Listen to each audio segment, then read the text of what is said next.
Alors FBI, c'est un livre sur les trisomiques. Les trisomiques, alors bien sûr que ça a sa place naturellement dans 613 TV. Et comment il est écrit dans la Torah, aime ton prochain comme toi-même. Aime ton prochain comme toi-même. On a parfois l'impression qu'un enfant qui est trisomique fait partie un petit peu d'un autre peuple, Chas v'Shalom. En vérité, il n'en est rien. Cet enfant est juif à part entière pour la halacha. Il arrive parfois qu'il est dans notre famille, ce soit un frère, une sœur, un cousin.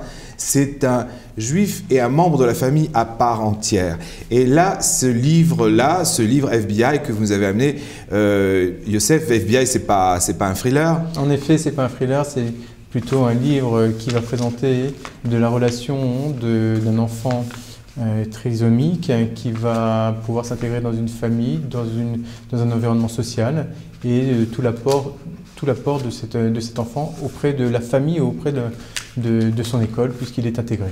Très bien, alors c'est écrit un peu comme un livre pour enfants puisque c'est présenté comme un livre pour enfants. Le message s'adresse beaucoup aux jeunes enfants pour qu'ils apprennent à connaître les enfants trisomiques. Maintenant, on a l'impression que cette personne connaît bien ce monde-là. En effet, l'auteur a elle-même dans sa famille un enfant trisomique et donc a témoigné de l'acceptation qu'elle a eu à traverser d'un enfant trisomique, cette arrivée, et aussi de tout l'apport qu'il peut apporter aujourd'hui au niveau amour, au niveau profit pour toute la famille. Ah ben voilà, alors donc je me permets juste de lire quelques lignes qu'elle nous a envoyées pour nous expliquer un petit peu ce qu'elle a ressenti. Donc à la naissance de cet enfant, elle nous dit « Passé le choc de la naissance, toute notre famille a été illuminée par la présence de cet enfant.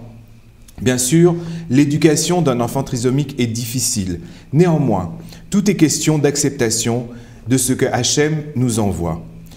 Dès lors, j'avais à insister sur tout le bien que les enfants trisomiques font autour d'eux. Ils ne sont qu'amour et joie. » Comme ça, elle parle. Et c'est vrai, c'est vrai. De plus, mes livres sont pour moi une façon de véhiculer les valeurs de tolérance, d'acceptation de l'autre, quel qu'il soit. Je pense qu'il est fondamental d'éduquer les enfants dans ce sens pour l'avenir de notre société et de notre peuple. Voilà donc ce que dit l'auteur comme message qu'elle apporte à notre public francophone. Donc, c'est un message vivant, c'est un message qu'elle vit et c'est un message qu'elle véhicule parfaitement dans son livre, à savoir que ce livre est non seulement frais, mais il est rempli d'émotions. Tout à fait. Alors maintenant, ce livre raconte l'histoire d'une intégration dans une classe, dans une classe où il y a des enfants entre guillemets normaux et ces enfants trisomiques qui viennent à certains moments donnés, j'imagine pas toute la journée. Alors en effet, tout d'abord il faut quand même saluer le travail des pouvoirs publics, que ce soit aussi bien en France que partout dans le monde, et on peut aussi particulièrement Israël. Alors le centre Feuerstein par exemple Par exemple, le centre Feuerstein, pour ceux qui connaissent, c'est un centre spécialisé qui donne même des cours au niveau international pour justement savoir traiter de l'avenir de ces enfants. Et donc, ils apportent beaucoup de moyens qui permettent à l'enfant de s'intégrer dans une vie sociale. C'est ça, un prof par élève. Exactement, un prof par élève et puis toute une pédagogie particulièrement adaptée. C'est ça. Alors donc, est-ce qu'il s'agit, pour un enfant trisomique, est-ce qu'il s'agit de... vous avez pas mal étudié le problème puisque vous avez beaucoup travaillé à la promotion de ce livre. Un enfant trisomique, c'est quelqu'un... est-ce qu'il s'agit de l'intégrer? Est-ce qu'il s'agit de faire de lui un enfant comme les autres? Alors en effet, le programme d'intégration, parce qu'on parle d'intégration et non pas d'identification, il n'est pas question d'enlever les spécificités d'un enfant trisomique. Un enfant trisomique, par essence, a une spécificité qui lui est donnée par Hachem et qu'il faut conserver, qu'il faut privilégier. Maintenant, il faut savoir aussi l'intégrer. Et donc, cette intégration passe par des étapes. Il y a quelques précautions à prendre, aussi bien au niveau de la classe, mais aussi au niveau de l'environnement qui l'entoure. Ça veut dire que le personnel encadrant a besoin d'être parfaitement formé, mais ça veut dire aussi que tous les parents d'élèves ont besoin d'être aussi informés sur l'enfant, sur les réactions d'un tel enfant et sur le comportement adopté envers nos propres enfants qui vont encadrer cet enfant. Tout à fait. Alors en vérité, mais les enfants en général, ça se passe très très bien. On voit dans le livre, les enfants acceptent presque immédiatement les différences. Ils acceptent ils acceptent les différences en réalité, beaucoup plus que les adultes. Ce qui est très curieux, c'est que d'une manière générale, c'est plutôt les adultes qui ont quelques réticences. Mais les enfants, dès qu'on les met avec un enfant, même différent, n'ont pas de problème particulier. Et ils peuvent l'accepter beaucoup plus facilement. Tout à fait. Alors c'est Ve'avta l'erecha kamocha, tu aimeras ton prochain comme toi-même. Ils le sentent réellement comme leur prochain et non pas comme quelqu'un, entre guillemets, qu'il faut aider et par rapport auquel on se sent un petit peu, on va dire, supérieur, un peu différent et qui fait que, bon, on le classe dans une case un peu spécifique.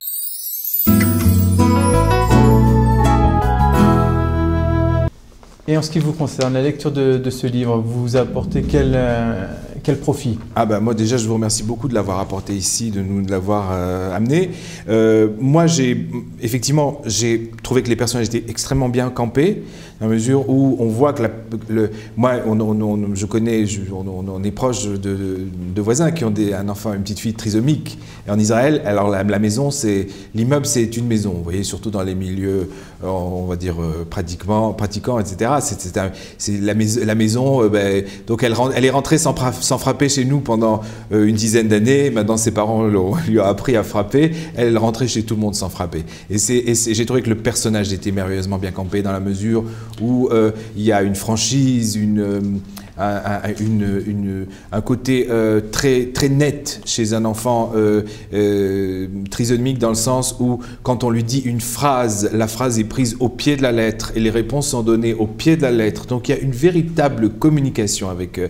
Ils comprennent moins les sous-entendus, mais ça nous oblige à être beaucoup plus vrais. Et j'ai trouvé que dans ce livre, le personnage était vraiment bien campé. Évidemment, il y a beaucoup, beaucoup de dialogue. Alors, vous parlez de Juanuto, mais vous ne parlez pas de Jonathan. Jonathan est un enfant aveugle. Ah oui, c'est ça.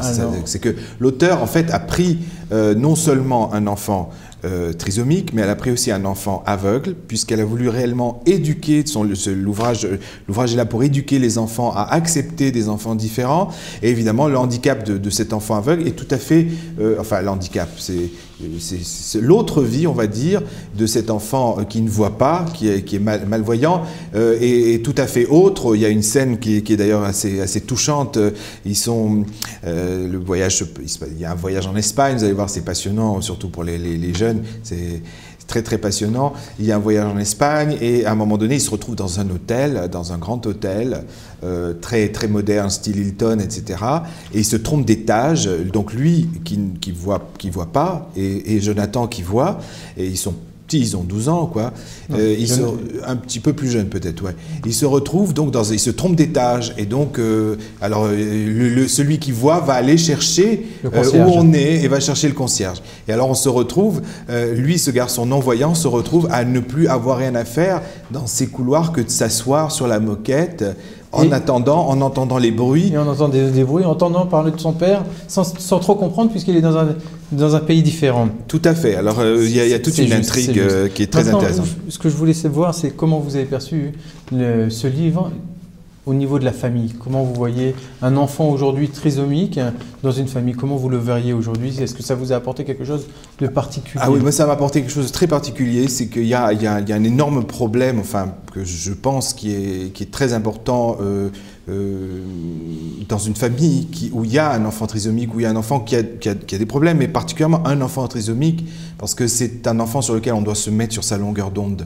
C'est quelqu'un on comprend, qui est extraordinaire, mais c'est une langue particulière, c'est son monde. C'est un vrai investissement. Et c'est un vrai investissement. Et moi, mon problème, c'est un petit peu le problème des autres enfants. C'est-à-dire qu'il y a d'autres enfants, il y a un garçon donc, qui est tout à fait en bonne santé, il est en bonne santé. Oui, il est en bonne santé, c'est normal. Et on peut, à partir du moment où les parents sont tellement pris par l'enfant trisomique, il y a tout un travail qui est à faire aussi, parce que la Torah nous dit, il faut faire attention à une chose, quand il y a un pauvre dans un jugement, il faut faire attention de ne pas favoriser le pauvre. Ça veut dire que le cœur de nous, un bon cœur de juif, un cœur de chesed, puis bon, un cœur d'une personne qui a du chesed, même non juif, je ne voulais pas sacrifier l'enfance des autres enfants. Tout à fait. C'est-à-dire que les autres enfants ont aussi droit à leur enfance. Et c'est difficile de pallier aux besoins de l'un et aussi de donner aux autres ce dont tout enfant a besoin. Et là, elle nous apporte une solution. Vous l'avez vu, la solution.